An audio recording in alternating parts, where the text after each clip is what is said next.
What's up, YouTube? This is the Serial Thriller Broadcast, and today I'm going to be talking about Mad Max Fury Road. This movie is directed by George Miller and stars Tom Hardy and Charlize Theron. Mad Max Fury Road is the story of Furiosa as she struggles to guide her friends to safety with the help of Mad Max. Everyone's heard of that non-stop action cliche. This movie is probably the closest I think I've ever come to seeing a movie that's actually non-stop action. There's maybe one or two, maybe three scenes in this entire movie where the characters actually get some downtime to sort of regroup and figure out what they're going to do next. Because for the most part, throughout this entire movie they're being chased. And basically the people that are after them are really hot on their heels, so they have to think quickly, and a lot of violence and cool car stunts and tons of cool stuff happens because of it.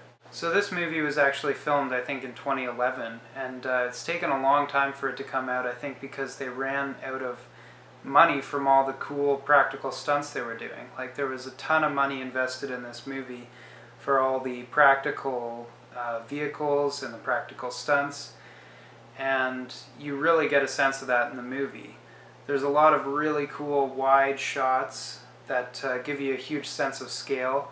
In the one scene that is CG heavy, there's a giant dust storm going on, and as the cars kind of ride into it, they're basically, you know, pinpricks on the screen driving into this giant storm, which is really cool because it gives you an idea of how big this storm is and how big the landscape is as well. This movie has all the trademark weirdness of the Mad Max franchise as well, which kind of came in with the later Mad Max movies. And I think that'll kind of be the deciding factor on whether or not people enjoy this movie, because some of the things are definitely very off-putting, but I think that's kind of intentional, so it really depends on if you like the previous Mad Max movies. You'll probably enjoy this one.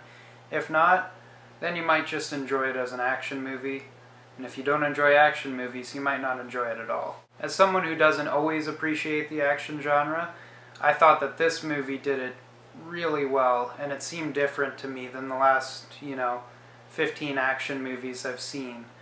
There was just something about it that made it seem much more real and held my attention throughout the entire movie. It didn't really grow stale. So I'll definitely buy this movie. I really can't wait to see it again. I might wait until it's out of theaters. I also heard it might be worth seeing in 2D, so maybe I'll think about doing that. This has been the Serial Thriller Broadcast, and if you feel thrilled, chilled, and fulfilled, hit the subscribe button and let me know what you thought in the comments below.